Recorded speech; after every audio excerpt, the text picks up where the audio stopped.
Hello दोस्तों, क्या हाल चाल। उम्मीद है सब लोग खैरियत से होंगे। और जैसा कि आप लोग देख सकते हैं कि मेरे हाथ में यहाँ पर एक आईपॉड क्लासिक है जो कि 7th जनरेशन का है। इस वीडियो में हम इसको रिवाइव करेंगे, इसकी डिस्प्ले चेंज करेंगे और इसकी स्पीड को बूस्ट करने के लिए इसमें एसएसडी इंस्टॉल करेंगे। और ये सब सामान आपको काफी अफोर्डेबल प्राइस में ऑनलाइन मिल जाएगा। तो बगैर टाइम जाए किए चलिए वीडियो को शुरू करते हैं।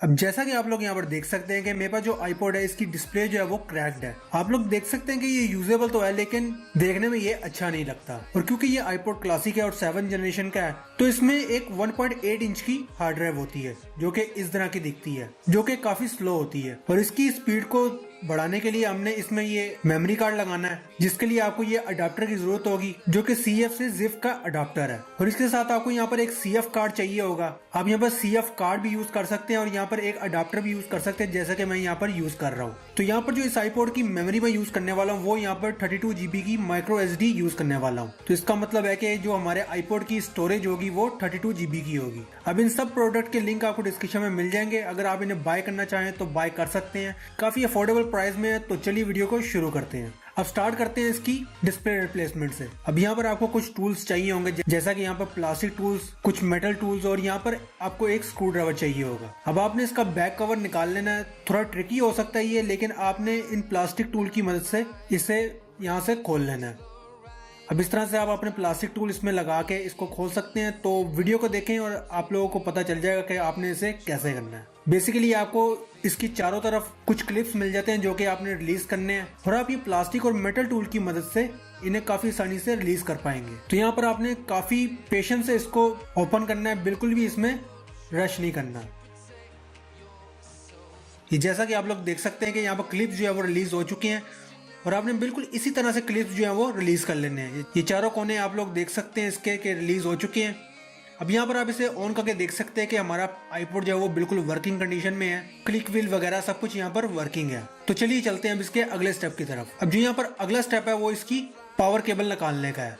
अब यहाँ पर आप ये देख सकते हैं नीचे आपको एक क्लिप मिल जाएगा जो कि आपने किसी भी प्लास्टिक या मेटल टूल की मदद से इस तरह से उठा लेना है और आपकी जो पावर की केबल होगी वो रिलीज हो जाएगी।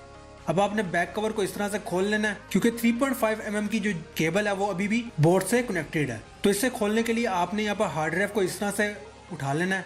इसके नीचे आपको यहाँ पर इसके कनेक्टर मिल जाएंगे, तो आप यहाँ पर प्लास्टिक या मेटल टूल की मदद से इस तरह से इनको ओपन कर सकते हैं। ये आप लोग देख सकते हैं कि ये ओपन हो चुका है और इस तरह से आप काफी आसानी से इसकी केबल को निकाल पाएंगे। ये आप लोग देख सकते हैं कि इसकी केबल जो है वो रिलीज हो चुकी है। अब इसी तरह आपने ऑडियो केबल की यहाँ से केबल निकाल लेनी है। इस तरह से इसका कनेक्टर आपने ओपन कर लेना है और इसकी जो केबल है वो रिलीज हो जाएगी, जैसा कि आप लोग यहाँ पर देख सकते हैं। अब जो थर्ड स्टेप है उसमें आपने इसकी जो डिस्प्ले की फ्लेक्स केबल है उसको ओपन कर लेना है। इसको ओपन करने का भी तरीका सेम है। इसी तरह आपने इस प्लास्टिक लॉक को खोल लेना है और ये आप लोग देख सकते हैं कि ओपन हो चुका है और आपकी जो ये फ्लेक्स है वो इस तरह से बाहर आ जाएगी। तो चलिए चलते हैं अब अपने मेन फ्रेम की तरफ। अब यहाँ पर आपको टोटल 6 स्क्रूज मिल जाएंगे दोनों साइडों पे, जिनको आपने अनस्क्रू कर लेना है। तो चलिए इनको अनस्क्रू कर लेते हैं और इन स्क्रूज को आपने एक जगह पे रख लेना है, क्योंकि ये काफी छोटे हैं और काफी आसानी से ये लूज हो सकते हैं।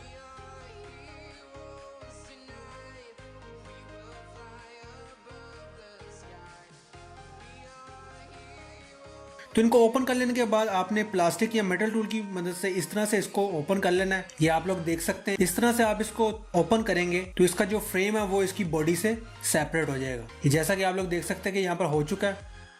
दोनों साइडों से आपने कर लेना है और इसके बाद आपका जो फ्रेम है वो यहाँ से निकल आएगा। अब इसको फुली रिलीज करने के लिए आपने जो इसका क्लिक व्हील है उसको यहाँ से प्रेस कर लेना है और आपका जो बोर्ड है वो यहाँ से फ्री हो जाएगा। ये आप लोग देख सकते हैं आपका सेंटर बटन और जो फ्रंट पैनल है वो सेपरेट हो चुका है। तो चलिए इसको साइड पे रख देते हैं और चलते हैं अपनी डिस्प्ले की तरफ। अब डिस्प्ले को आपने सिंपली यहाँ से निकाल लेना है। इसके पीछे आप लोग ये मेटल की प्लेट देख सकते हैं, आपने इसे प्रेस करना है और आपकी जो डिस्प्ले है वो बाहर आ जाएगी। अब मैंने इसे आसानी के लिए यहाँ पर ये टेप लगाई थी जो कि आप भी लगा सकते हैं और आपने इसे फ्रेम में से रिमूव करने के बाद इसे निकाल देना है। अब यहाँ पर आप डिस्प्ले देख सकते हैं कि दोनों सेम है। आप यहाँ पर ओल्ड डिस्प्ले का सर्किट देख सकते हैं, उस पर आपको ये स्टिकर मिलेगा। अगर आपकी न्यू डिस्प्ले पे ये स्टिकर नहीं है तो आपने उतार के उस पर लगा लेना है। इसके बाद आपने सिंपली अपनी डिस्प्ले को वापस फ्रेम में लगा लेना है। ये जैसा कि आप लोग देख सकते हैं इस तरह से आपने लगाना है इसे, ताकि इसमें आपको कोई भी प्रॉब्लम ना हो।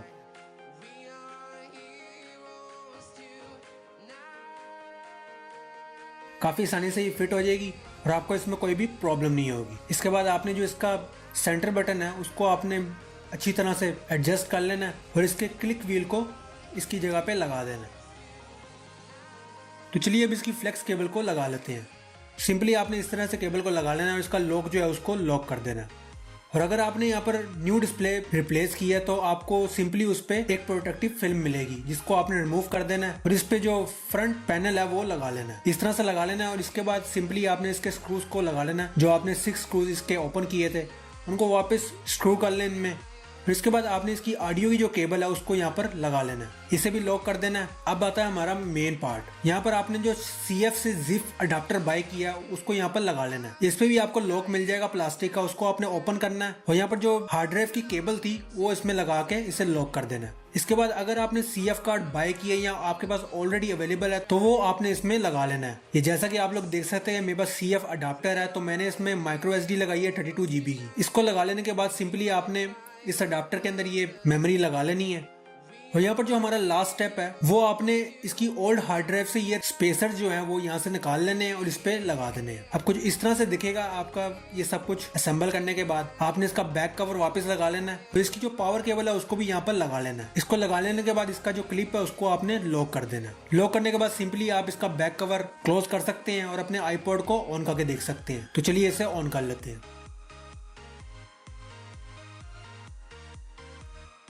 अब ऑन हो जाने के बाद आपको ये स्क्रीन शो होगी यूज iTunes टू रिस्टोर। तो चलिए अब अपने पीसी की तरफ चलते हैं और यहाँ पर iTunes को ओपन कर लेते हैं।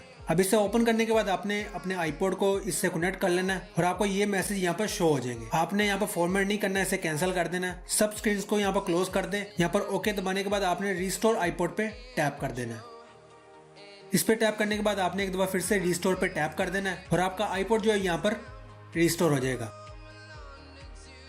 कुछ इस तरह की स्क्रीन आपके आईपॉड पे शो होगी इस प्रोसेस के टाइम। तो यहाँ पर आपने रिस्टोरिंग का वेट करना है। वेट हो जाने के बाद आपको ये मैसेज शो हो जाएगा, यहाँ पर आप ओके दबा दें और आपका आईपॉड जो है यहाँ पर रीस्टार्ट हो जाएगा। आपको यहाँ पर ये वेलकम स्क्रीन मिल जाएगी। आपने यहाँ पर कंटिन्यू पे टैप कर लेना है। यहाँ पर गेट स्टार्टेड पे टैप करेंगे तो आपको यहाँ पर आपका आईपॉड मिल जाएगा। अब यहाँ पर आप इसकी स्टोरेज देख सकते हैं कि 32 GB की स्टोरेज यहाँ पर शो कर रहा है और कैपेसिटी यहाँ पर आपको शो कर रही है। तो यहाँ पर हमने सक्सेसफुली इसकी जो हार्ड ड्राइव है उसकी जगह मेमोरी कार्ड इंस्टॉल कर लिया है, यानी कि इससे इसकी स्पीड भी ज्यादा हो जाएगी और इसकी जो बैटरी लाइफ है वो भी बढ़ जाएगी। अब यहाँ पर आप अपने आईपॉड को ऑन करेंगे तो आपको नॉर्मल आईपॉड की तरह स्क्रीन मिल जाएगी। आप इसकी यहाँ पर स्टोरेज चेक कर सकते हैं, यूज स्पेस और एम्प्टी स्पेस यहाँ पर देख सकते हैं। तो दोस्तों अगर तो आप आईपॉड यूज करते हैं या आपके घर में अवेलेबल है और आप उसको एक बार फिर से यूज करना चाहते हैं, उसकी स्पीड को बढ़ाना चाहते हैं तो आप इस तरीके से कर सकते हैं। फिर इस वीडियो में जो भी मैंने प्रोडक्ट्स यूज किए हैं उनका लिंक आपको डिस्क्रिप्शन में मिल जाएगा। काफी अफोर्डेबल प्राइस में मिल जाएंगे आपको, तो आप इन्हें बाय करके इसको यूज कर सकते हैं। तो दोस्तों वीडियो अच्छी लगी तो इसको लाइक करें, शेयर करें अपने दोस्तों से जो इस तरह के iPods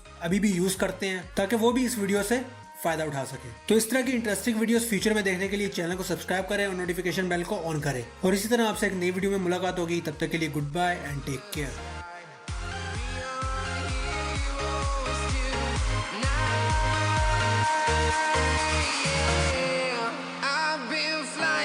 Town to town, from London to Taiwan, I've been all around.